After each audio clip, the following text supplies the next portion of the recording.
This meeting and all other meetings of this committee are open to the public. Proper notice has been posted and given to the press in accordance with Wisconsin statutes so the citizenry may be aware of the time, place, and agenda of this meeting. Roll call. Appleby, Here. Gunderson, Here. and Nadowski is not present.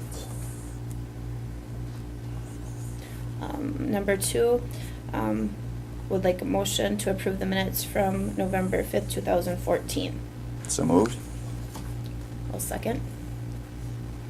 All in favor? Aye. Aye. Citizen appearances? None. None. Number 4, discussion and possible action on vicious animal ordinance revisions. Would you guys like me to talk about this a little bit? Sure. Okay. As you guys know, this goes back a little bit, and we had a lengthy ordinance that we kind of chewed up a while back. And back in November, we had talked about how we want to do this ordinance. We talked about you can base an ordinance safely on the determination of the breed or past acts of viciousness. And then there's another style of ordinance out there that also allows you to have a police officer make observations and then bring the dog before a court and have the dog declared vicious that way. We talked a little bit about what way we wanted to do this ordinance, and based on my notes, I came away with the impression that we didn't want to use the determination of breed anymore. I think that was pretty clear. That our current ordinance, it simply says because it's a pit bull, it's considered vicious, was something that we didn't think was reasonable, even though it's something we probably could defend under the law. That we didn't want to follow that type of regulation. Past acts of viciousness was something that made sense to us that, if the dog has demonstrated that it's vicious or dangerous, that's the type of animal we should regulate, even though, unfortunately, you have to wait until the animal's actually demonstrated the viciousness. Upon an officer's observation of vicious propensity, from what I could tell, looking through my notes, I didn't get the impression that we were real interested in doing that. The procedure is pretty cumbersome, and I know at least one of the board members did not seem interested in following that type of ordinance. Again, we can certainly revisit that if I was in error there. So what I put together, I take it everybody has a copy of that ordinance I put together? Yes. Yes. Section 1 of the ordinance gets rid of our old ordinance. It takes out the determination of breed provision that we currently have. Again, that was an enforceable provision, but it was entirely based on the breed of the dog and limited to pit bulls, which to some degree was more limited than it would have had to be. But in any case, we decided not to go that direction. Section 2, what I tried to do is work this right into the way our ordinances read right now. And there already is a considerable amount in our ordinances that talk about dog behavior, and a section that actually deals with vicious animals that are kind of incorporated into this provision. So I'll go through basically what the regulation does. First, I should call your attention to 190-6 of your ordinances. Sub A talks about nuisance animals and lists a whole bunch of different reasons that dangerous animals are a nuisance. And habitually pursuing vehicles, being at large in the city, breaking away from the leash, and trespassing. Those are all ways that animals can be nuisances. So you'll see that I referenced that in our new regulation here. I rewrote subsection B dealing with vicious dogs and animals. And the first definition is a nice, clean, good old-fashioned, right out of Chapter 174 type of definition that I broadened a little bit. Any animal that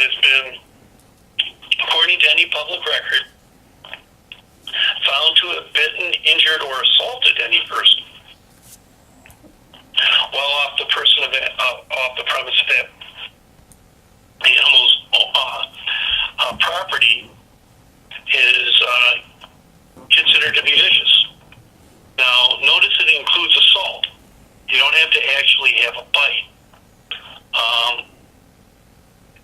And there's also one defense that we thought was a reasonable defense when we were discussing things last time.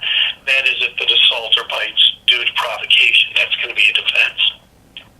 Then the second way an animal can be considered vicious is if an animal's owner has pled no contest or guilty to a charge of biting, assaulting, or injuring. The next way that you could have an animal declared vicious is if the animal's been declared a nuisance, and I picked two of the two nuisance provisions. One is the assault provision, so in other words, you wouldn't have to be charged criminally for the dog's assault. It could have been held to be a nuisance. Or 6, which is kills, wounds, or worries a domestic animal, attacks other domestic animals, essentially. That's another way. So that would be how you could have a vicious animal. And then keeping of a vicious animal. No vicious animal would be allowed off premise unless it's muzzled. And you would have to have a $50,000 insurance policy for bodily injury or death. Any owner of a vicious animal would have to maintain that. Lastly, no person shall allow an animal under their ownership or control to bite. So if that happens, again, you're going to tie into number 1, and the animal from that person point forward is going to be deemed vicious. So you have a pretty solid past acts of viciousness type of ordinance that we built up here, complete with the defenses we talked about. The only other changes I made, for whatever reason, our old penalty section had a bunch of penalties that were $50 to $100 and $50 to $200 and then $50 to $500. Well, the court has, if it's a minor infraction and we say $50 to $500, the court is in a position to say it's $100. So I just don't see why you need to put those extra limitations in there and extra sections in there. It just doesn't, you want to leave the court that authority in sentencing. I don't think there's any need to direct it. And I also put in a provision that allows for us to get, you can direct me as the counsel to go and get an injunction to restrain the person from violating the ordinance. What that means is if we've had a real serious bite, for example, we really wanted to go after that animal, we could bring a 174 action. I also reference 174 in the next paragraph to have the animal removed or destroyed, even though it was only one bite. And then I also put in each day's continuing violation provision, and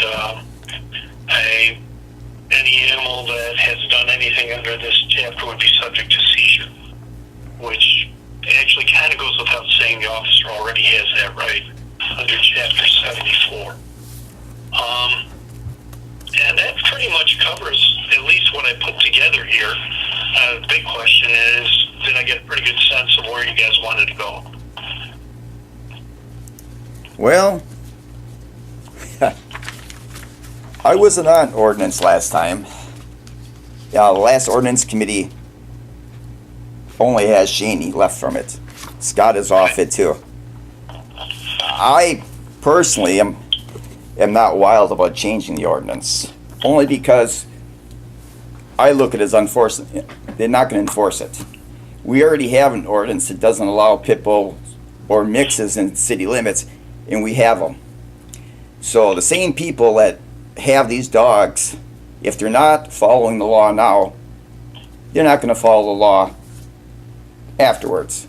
I look at it like you're just inviting vicious dogs in. Well, actually, believe it or not, Nick, I think that was one of the reasons that the old committee wanted to get rid of the current ordinance. Right. Because it's just not being followed. So why do we really have it there?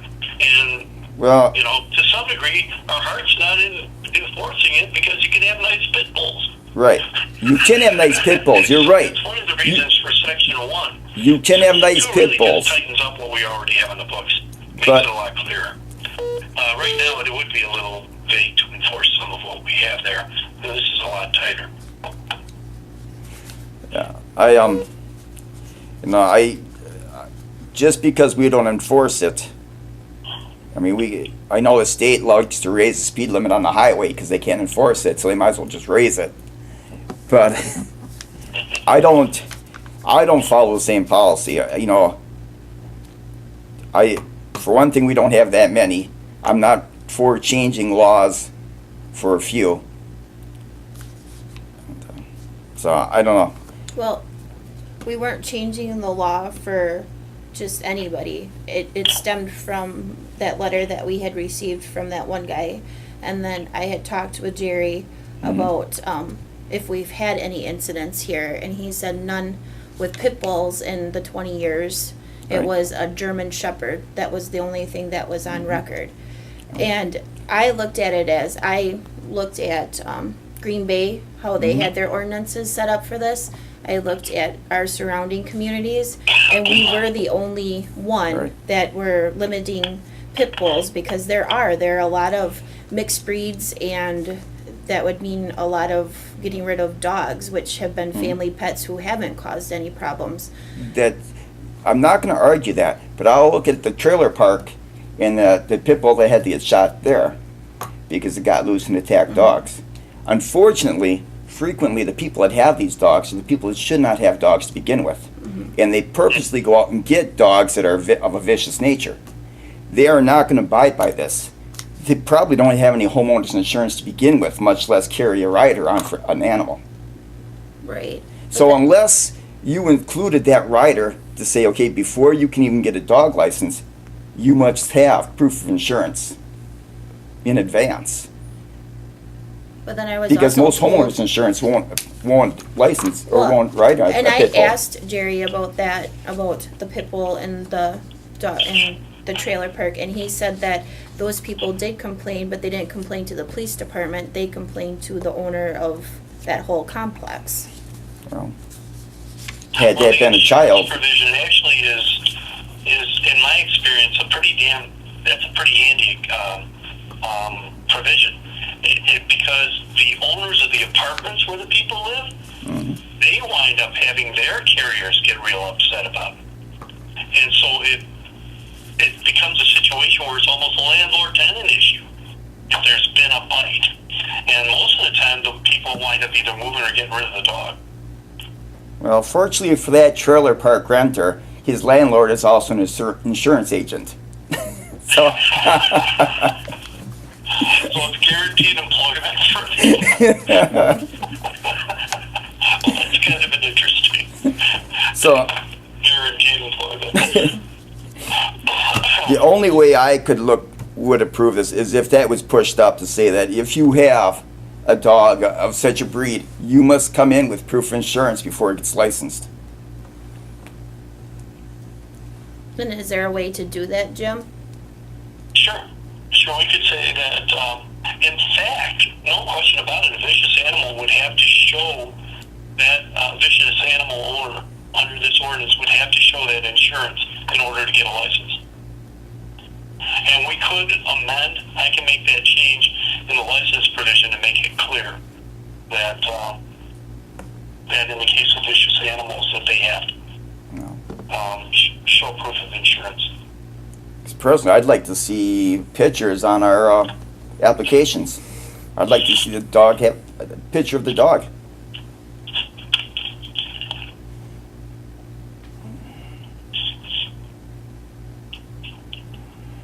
Is that something that we're allowed to do, Jim? You could have it would cost a little bit, but you could put in a Well, what do we process pay, where like a it couple brings dollars the dog in. now for a 3 or license? 5. So if we had to charge, I mean, people, if they want their animals, they're gonna be willing to pay. I mean, I don't see a problem with it, because, we should be able to see what the dog looks like, and it'd be better ID for the police department as well when having to deal with it too, to make sure it's the right dog. Yeah, even if we just keep a database. Right. No. It just troubles me to change I can put it. something together on that.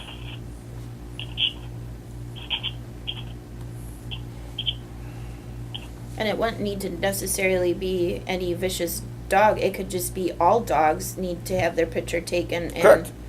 Right. everybody Right. should have to show that they have It'll be insurance. electronic. I don't know, Pat might be the best person to answer this, but I gotta believe that type of data wouldn't be expensive to keep and would be easy to access. You could do it by the license number, I would imagine, huh? We could probably do that, because with this whole move with City Hall, we're upgrading our storage capabilities and all that with our server and network. So yeah, we're in the middle of upgrading that where we can hold on to that stuff.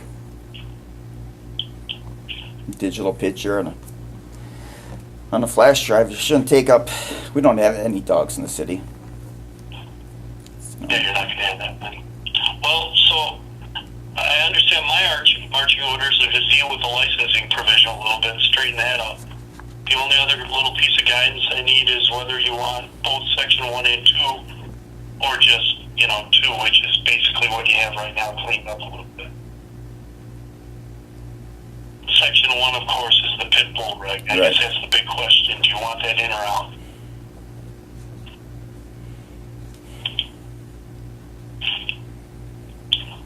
Well, I personally like to see it out and be any vicious animal.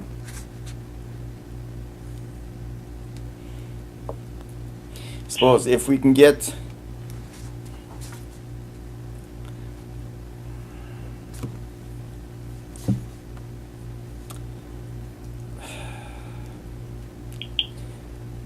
I guess, but without that, the only way you're going to need proof of insurance is if it's already a vicious animal, correct? Right. Which means Right. you It's act already caused some sort of problem. right. Yes. See, and I would much rather be proactive than reactive. Even if that was to broaden, because like you said, German Shepherd's a pincher. Dogs that are generally bred for security reasons only. Right. Normally they allow you to do Rottweiler, Pit Bull, and Shepherd. Because I would say if you have one of those dogs before you can get them licensed, you have to have proof of insurance.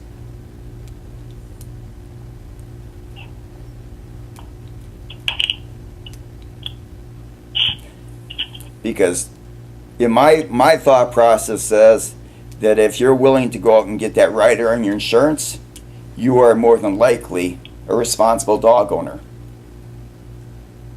Because if you were raising it for any other fighting or any other reason, you probably wouldn't have insurance on it. Would that be an issue?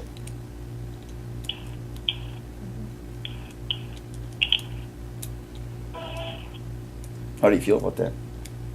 I have mixed feelings about it. I'm looking at our community. We've had a few incidents, nothing that was reported with the one pit bull and stuff. And I feel if you're a good dog owner to begin with, you're going to make sure that you have everything you need to have. Like, I know for us, we're covered for anything that happens with our animals. Most people, I feel, in our community do take very good care. Granted, we do have some people that lack at it and have to be reminded on a daily basis. I'm just wondering how much more work is it for us all around to be, Should be less work. you think so? Yep. Should be less work. If you're a responsible dog owner and you get that insurance rider and you bring it in, that means you're a responsible dog owner. So therefore, you're right, your dog is going to be leashed, it's going to be taken care of. So it should be less for our officers to patrol.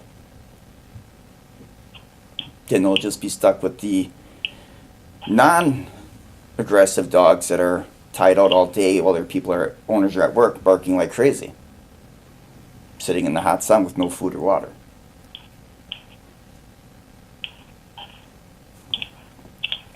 Okay, so what you're saying is we should put in there that anybody that has a pit bull or shepherd mix pinscher, they need to show proof. The Rottweilers, the German Shepherds, And pit bulls. is the what he pit bulls, Pit bull are the three that I've seen in regulations that have been upheld because they have a propensity to, particularly actually the ones I've seen that have been in the only two that I've seen that have been in the rules that have actually been upheld have been pit bulls and Rottweilers. Not even shepherds. I've seen those included, but I'm not sure those rules have ever been challenged. I know pit bull and Rottweiler have. That was referenced in the Wisconsin case.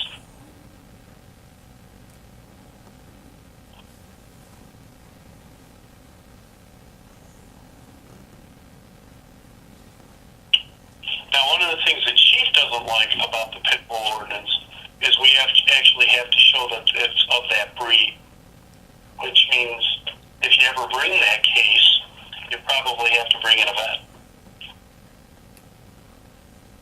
I remember that was one of the comments he brought up. You might not be aware of it, Nick. That's why I threw it out there. And if I remember right, Jim, you mentioned that, so bringing in a vet means that the city has to pay or provide a vet to make that determination? Was that how that? Well, it'll wind up being our witness. So somewhere along the line, I mean, if it's a vicious animal, believe me, you won't have a problem finding one to help you. But you have to find one and get one in. And you might have to pay them.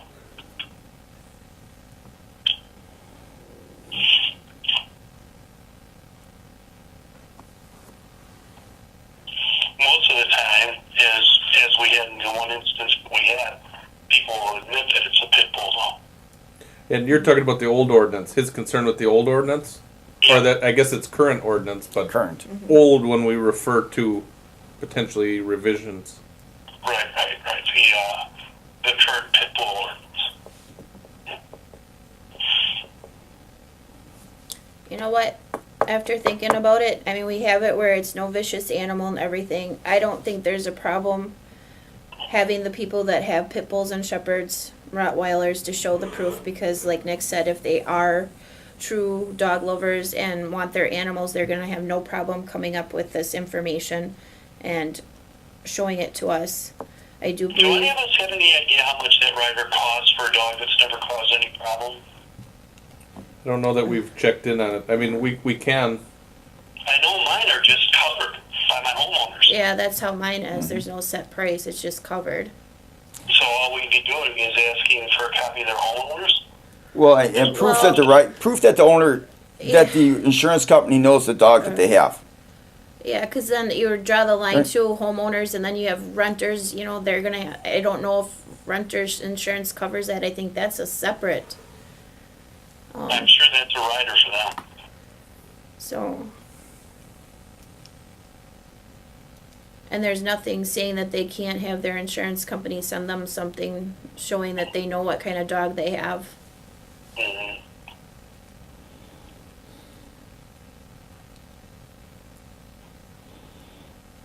Well, I certainly can make that amendment to the pit bull ordinance if we want to keep that in place. And then do these other touch-ups, put in that license provision, and bring it back to you. Does that work for you, Nick? That works for me, and the license with the photograph, then you can look at that picture and say, geez, is that a pit bull mix or is that a Doberman mix or something like that, or? Mm-hmm. I mean, I'm liking it. My whole goal for this ordinance was to not, pinpoint any certain animals because obviously we do have homeowners here in Weyauwega that have pit bulls that do take very good care of their dogs and Yep. German shepherds. Yep. So, I mean, knowing that, I'm sure these people would have no problem coming up with the information that we need to have in place in order for them to have their dog here. And I agree with you. They're a very good owner, and because there's more dogs that aren't of those breeds that have lousy owners. Yep.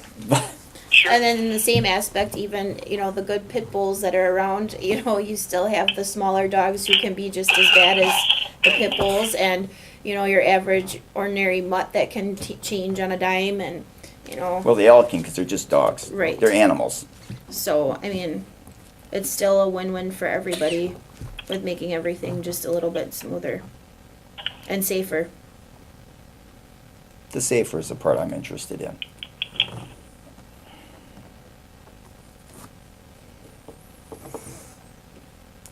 Okay, I think I know where we want to go. I'll try to piece that language together and get back to you. Thank you. Thank you very much. Hey, Jim, Yep. on that ordinance at the end, you have 2 section 4s. Yeah, I saw that. Okay. Sorry about that. Well, that's all right. I think I also make a reference to October 1, 2000. Yes, you do. 2012. I don't know Yes. how on earth that came up. I don't know where that would have been. So, Kind of looked like a copy and paste error. well, that's not the kind of provision you copy and paste. Maybe, I don't know, maybe it was. So just so I'm clear, just for the record, we're not acting anything right now, but you're looking at where we have in section 1, you're asking him to look into language that would allow people to have pit bulls, Rottweilers, Shepherds, or something along those lines, but it would require them to carry insurance to even have the dog. So anybody that owns any one of whatever amount of breeds gets identified would be required to have insurance coverage for them. That's right? Right. And we're not acting on it, so it's not real big, but just so I Right. make a note that we're looking Right. into. Just Right. proof of insurance, that their homeowner insurance Or knows any that kind they of have that insurance, dog, yeah. that, or whatever, yeah. That they have coverage. And then the other thing is that we're looking into the licensing things and requiring photographs Right. potentially too. Right. Okay. Okay, I can make those changes and get it back to you. Thank you. Thank you. Thank you. Okay.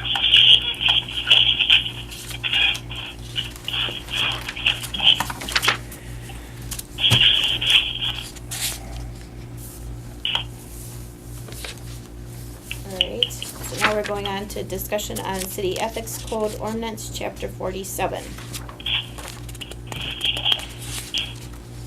Do you guys want me to address this at all? I have some comments. Yeah, after looking at your code. The big Yeah. thing, just so you guys know, we talked to Attorney Kelly. I know this is an item that we've talked about wanting to address for a long time. Yes. Probably at least a year that we looked at the ethics board, and the way it was made up with some aldermen, the city administrator, and then some citizens. I think it was last year, right before the decision to hire Davison Cuthaw, is when we talked about turning that board into a citizen-only board, but as part of a larger ethics review. And in talking with Attorney Kelly about that, I think we have a copy of the current ethics ordinance now.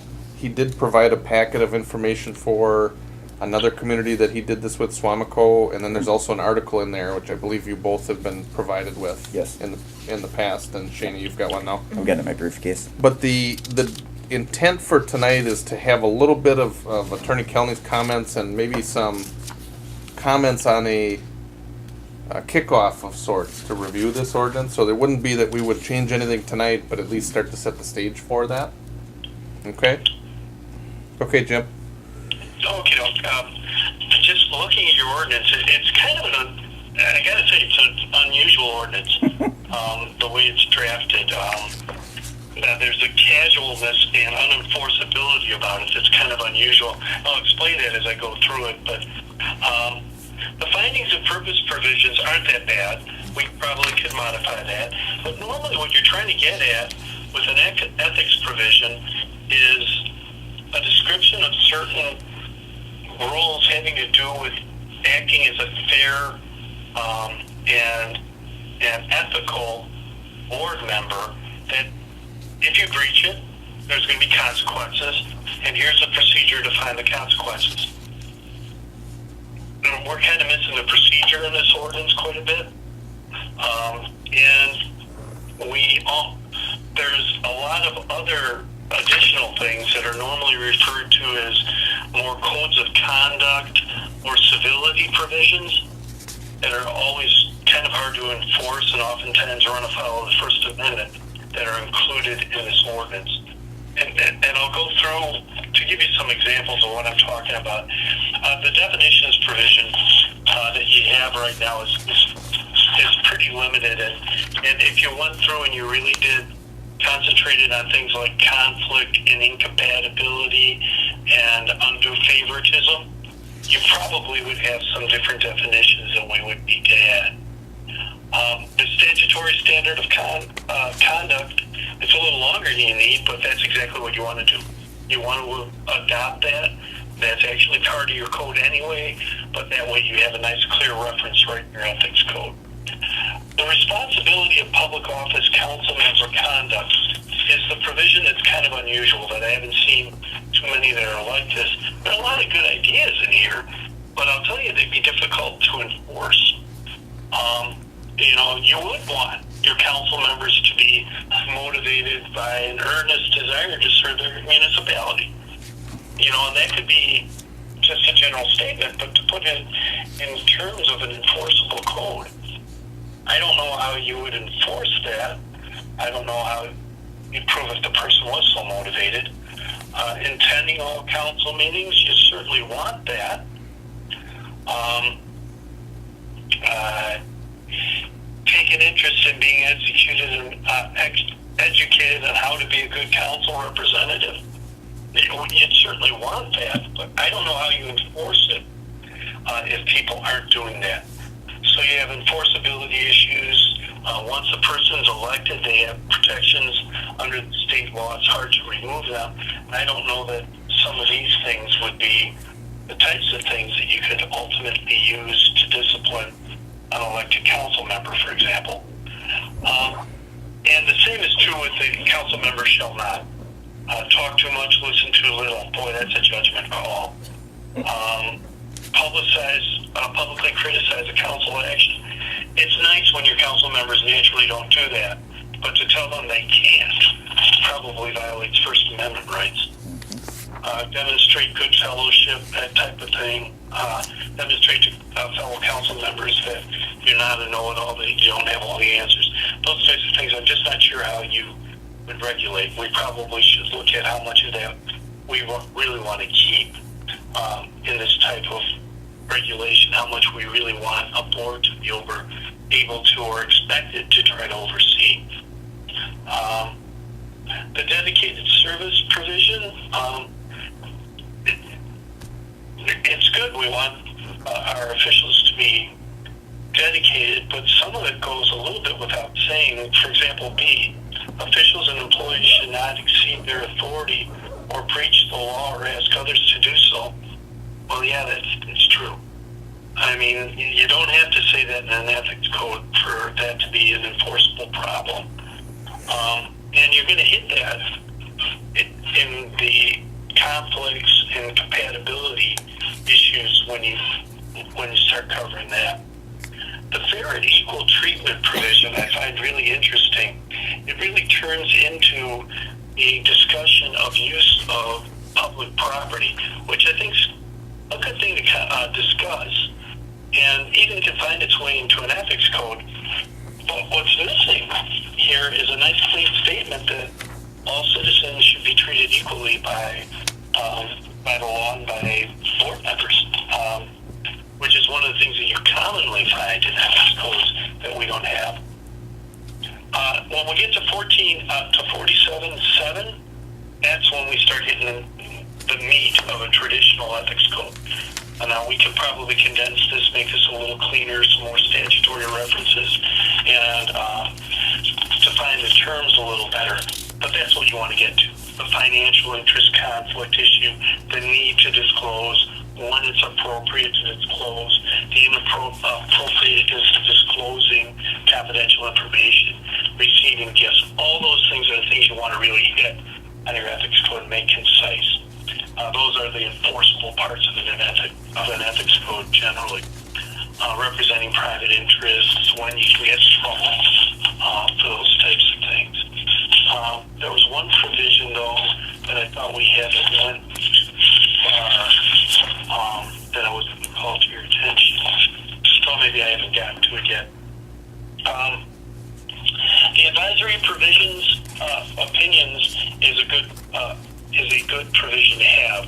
I would recommend that you get into a little bit more of how you can request an opinion of an attorney, how it stays confidential. That's covered pretty well, but a little bit more about the particular procedures of that. It's normally found in ethics codes.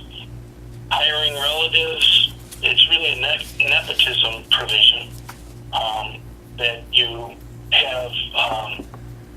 It can be in an ethics code if you want, because it does touch on ethics, and it certainly touches on conflict. So it makes some sense to have a provision like that in this area. You don't always see it, but it makes some sense. Employees covered by collective bargaining agreements, I have no idea why you have that provision there. I can't.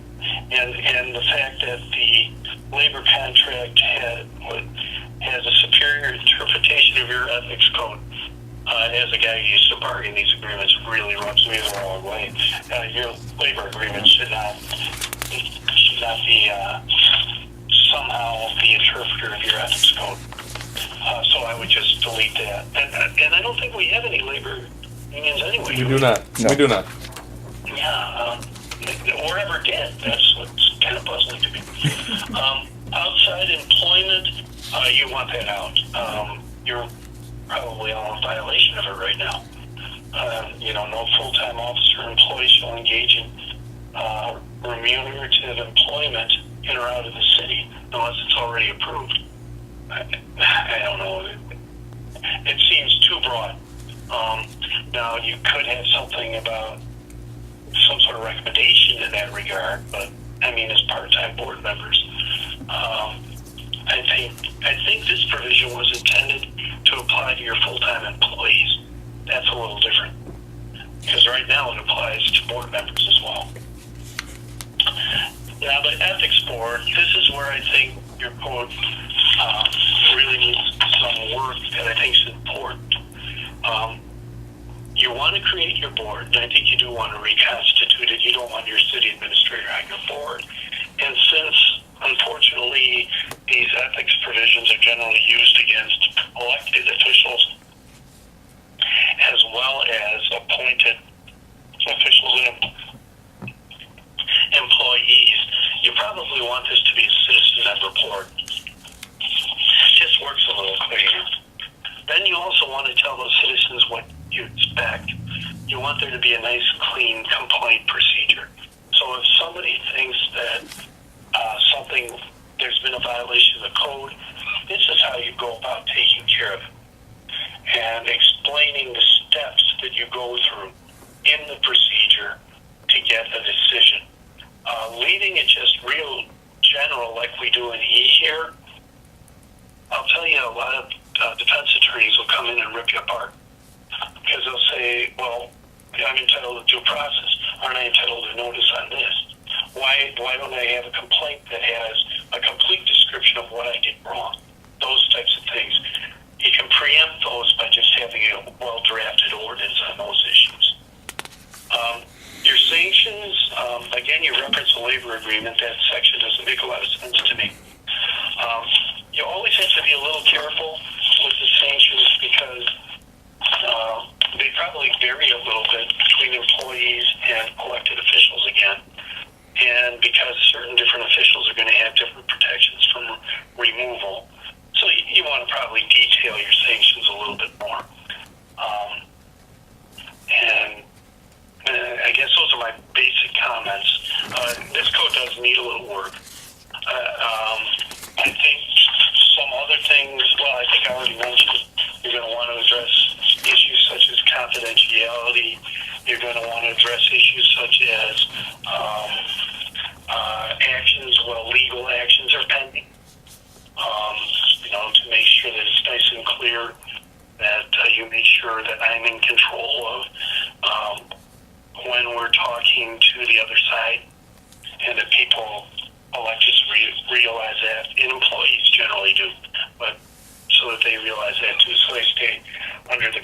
of the indemnity statutes, and so that we can provide a better defense.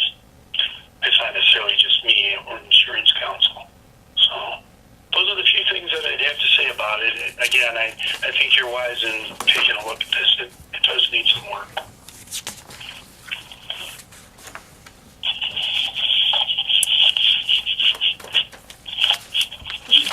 Do you have any comments or on this or on where we go from here? Well, where do we go from here? Yeah. Well, I can put together, if nothing else, if you look at 4712, I think that's a real important thing to deal with. All right. I think you got to get a procedure together.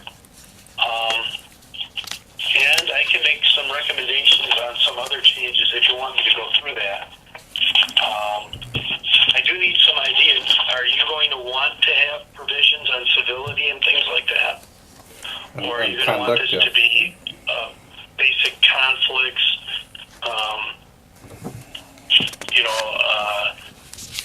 more ethics-based conflicts, incompatibility of office,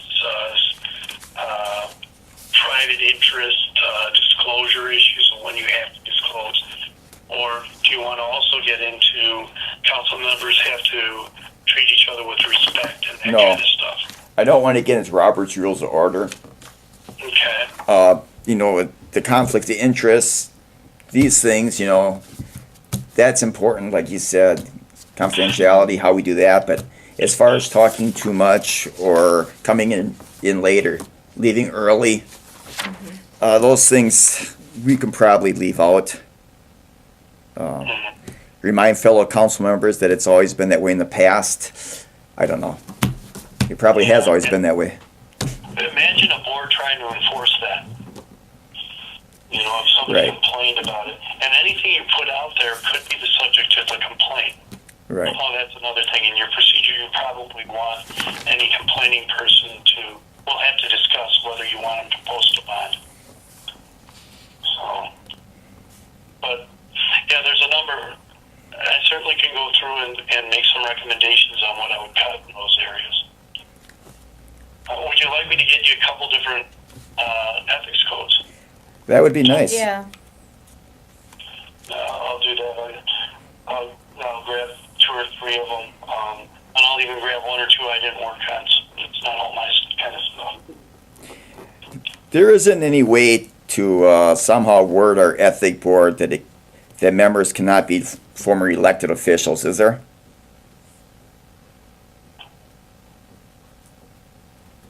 I'm trying to think of if legitimate government interest in doing that. Well, only because we tend to draw from a very, very small pool. Mm-hmm. And sometimes we have difficulties getting citizens on committees and boards. And what we end up doing is having the same people run for office, get on these boards. And my fear is that if we ever actually had to have an ethics ruling, we may not get an unbiased opinion. Well, the other thing you might be able to do, because it makes some sense, is at least for a short term, you could say has not been an elected official for the last, what is your alderman terms? 2 years. Are they 2? Yeah, for the last 2 years, for example. And because the rationale for that is if while you were in office you wind up getting in trouble even though you're out of office now. You don't want to be on the board if that happens. Let me look that up, Nick. I don't know that right off the top. Thank you.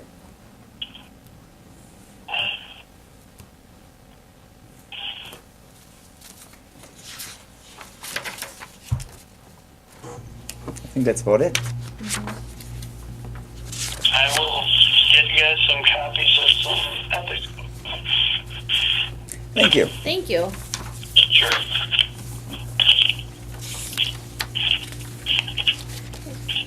Next is discussion and possible action on supervisor of public works ordinance. And I can give a quick intro on this. We have a vacancy as of the end of today in Public Works, and it's in our lead man, foreman position. And the thought is, up to about 2010, 2011, the city has had a supervisor of Public Works, which functions as the head of those departments. Obviously, we've had discussions over the years I've been here that because we don't have a supervisor of Public Works, that job description and duties fall on myself and my position. The thought is, we'll look into the replacement of the employee that's leaving by potentially reinstituting the supervisor of Public Works position. And in doing that, or in looking into that, we look into the chapter 110 of the ordinance, and it lays out a specific or something of a procedure in 110-2 under appointed officials. It lays out the supervisor of Public Works as being an appointed official. It says how appointed in the ordinance: affirmative vote of 4 of 7 members of the council, which includes the mayor. The mayor has a vote by ordinance. And the term is indefinite at the pleasure of the council. A little bit further in 110-5 on page 2 of your packet, it then lays out the supervisor of Public Works position. Talks about the selection shall be appointed pursuant to 110-2, which is what we just talked about. Selection shall be made solely on merit upon the basis of general qualifications and fitness for performing the duties of the position. And then it lays out powers and duties subject to the direction of the mayor, city council, and administrator. The supervisor of Public Works shall have the following duties. And it lays out duties. In a way, it gives what looks like a job description in ordinance. The problem is you also had a job description for this position, and it's about twice as long. So these duties being in the ordinance are probably not the full job description. And then the very last item, number 15 under 110-5, is perform such other duties as may be directed by the city council. And there's a little bit of a reference when you read the ordinance that this position would basically answer and get direction right from the city council. In the actual job description, it talks about reporting to the city administrator. So there's a little bit of a hiccup or a little bit of a difference there. In talking to Attorney Kelney, and then the other piece that's out here too is that historically this position has been salaried, and the last employee you had actually had an employment contract for that position. So I had talked with Attorney Kelney a little bit, talked with the Public Works Committee a little bit as well about the potential to hire somebody brand new to fill this position or to at least reinstitute it. And I know Attorney Kelney had a couple comments on the highlighted sections of the ordinance here, and being that we're in the ordinance committee, we thought we would touch on those things. So Jim, if you'd like to jump in. Sure. Sometimes we do things we don't mean to do, and I think in this ordinance we do a little bit of it. We're creating an appointed position here. We're creating an official as the supervisor of Public Works. And my first question is, do you really want that person to be an official? Because if they are an official, they probably have Chapter 17 protections.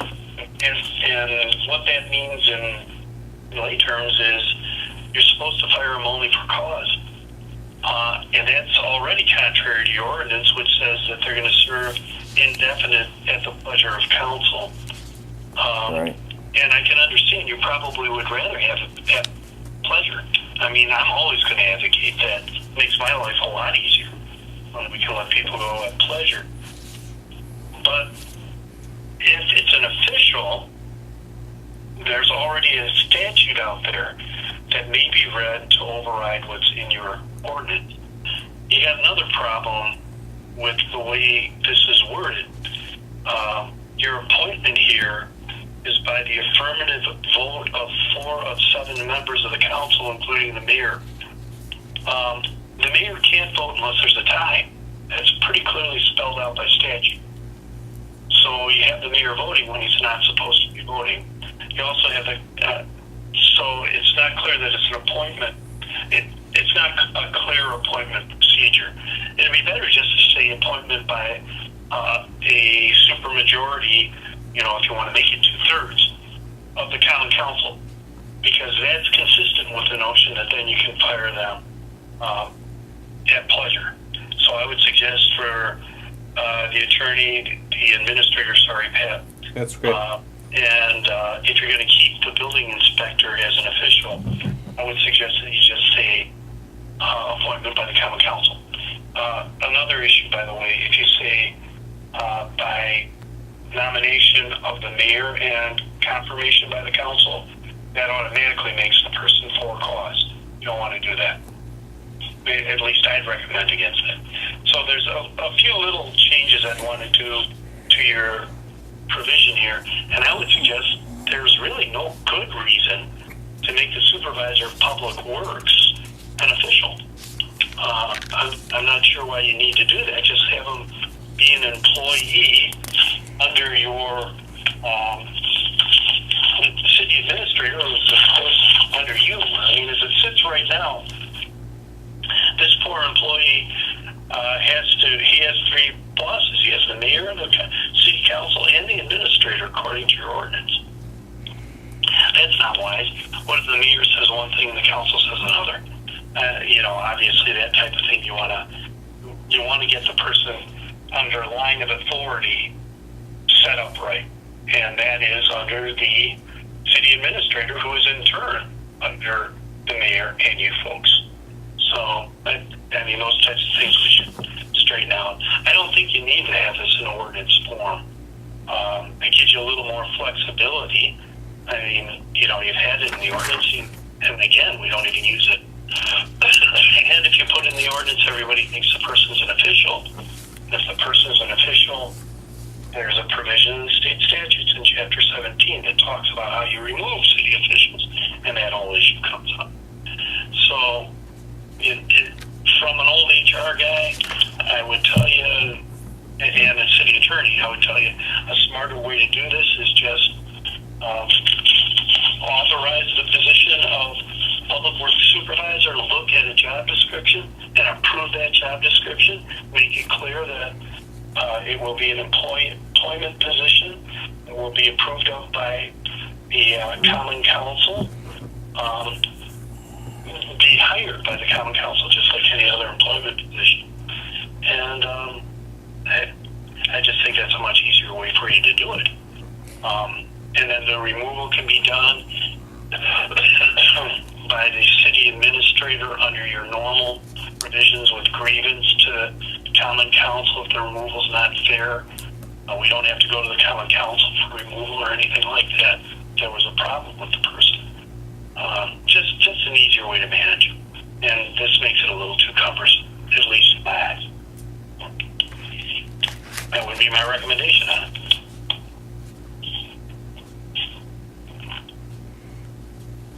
Okay, so you would drop 110.5 completely, correct?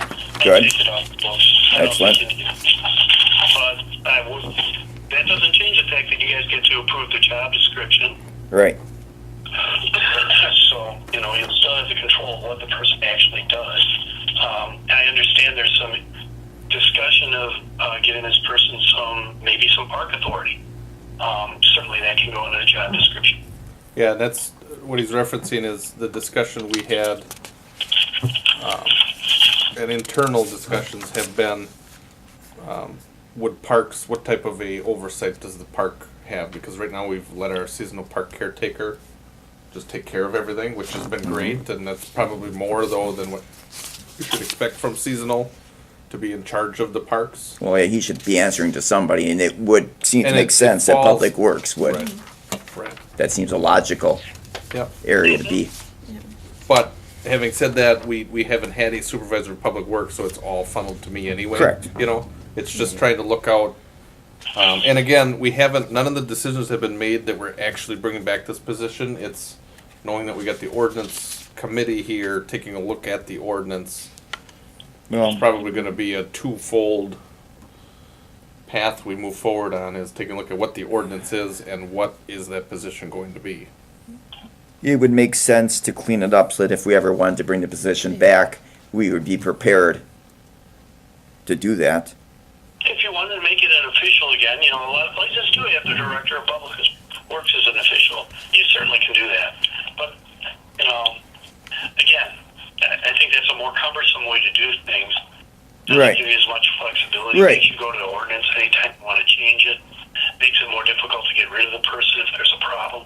Right, I agree. We should clean this up so that, because Public Works Supervisor should answer to the administrator, because he's supposed to be running the day-to-day operations of the city. So he would be the one. Let's clean it up. I think so too.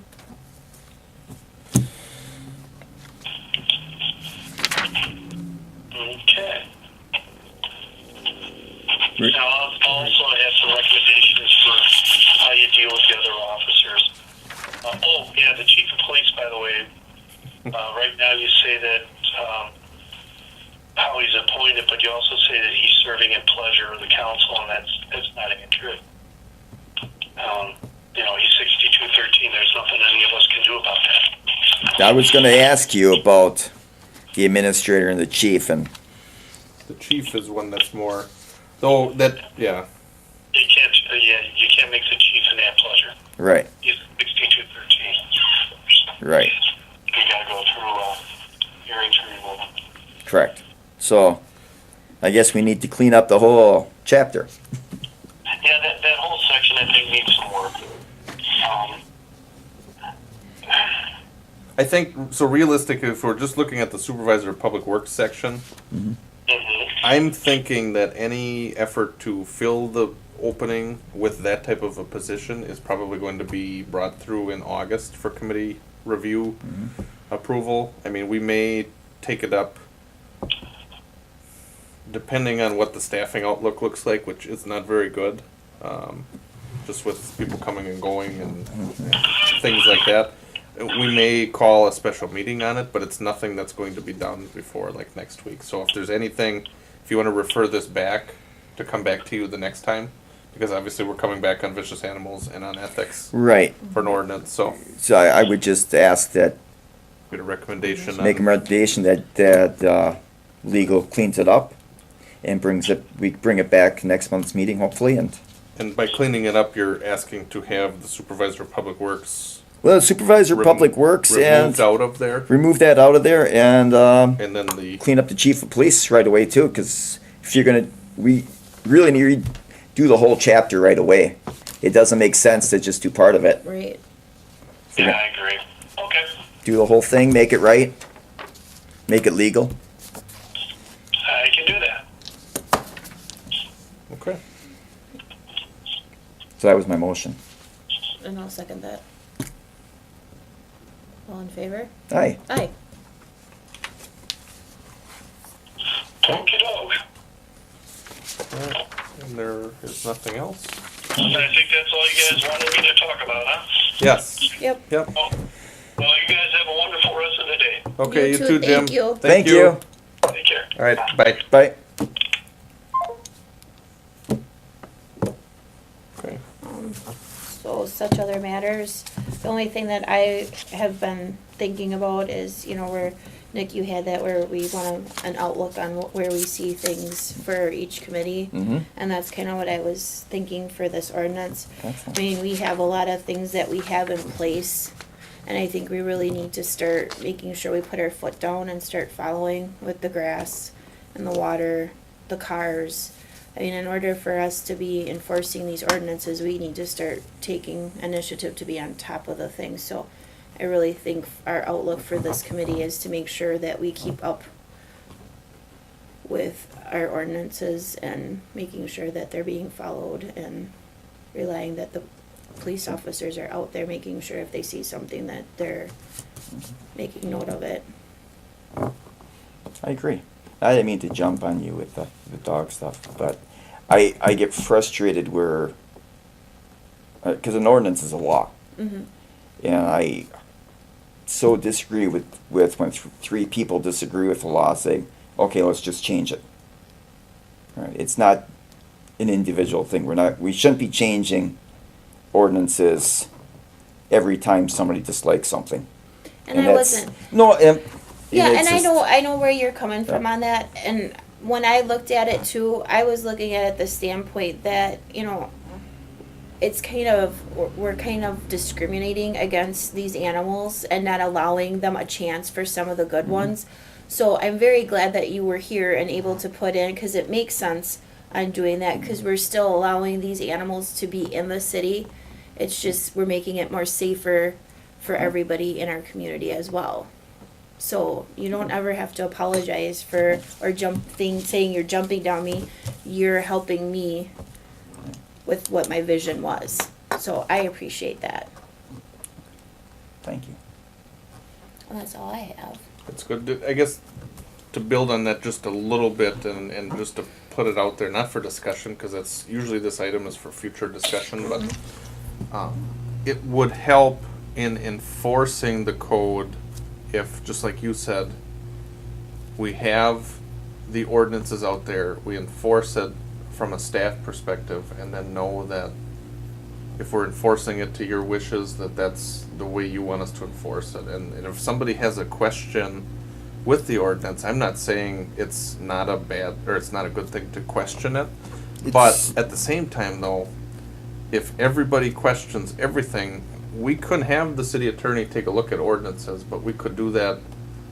There's a point in there There's a where point. some of these you can look at, well, you can look at all of them, but at Right. what point is it? Well, you have to draw the line at You some have to point. you have to enforce it consistently. And I think if you enforce the laws consistently on everybody, right, across the board, yes, there will be questions, and everybody should question laws. I mean, that's you're right. That's And to it's one of add the few on things to, we're guaranteed, right? Right. and to add on to what I was going to say, there are some of our ordinances that just don't make sense. So I don't mean to say if some of these we absolutely need to review for sure, Yep. but And we can Well- take that one by one as they come in, you know, if we know that they're not that great, you know, We just saw a couple examples tonight, right, and there are. I mean, there's a lot of room for improvement in our ordinances. right. There's a lot of copy and paste in there, that stuff that really doesn't make sense when you read them. It's interesting. Right. And eventually we'll find them all and we'll work on them. But until then, we just deal with it one Yep. ordinance at a time. okay. All right. I'll make a motion to adjourn. We'll second that. All in favor? Aye. Aye. 6:12.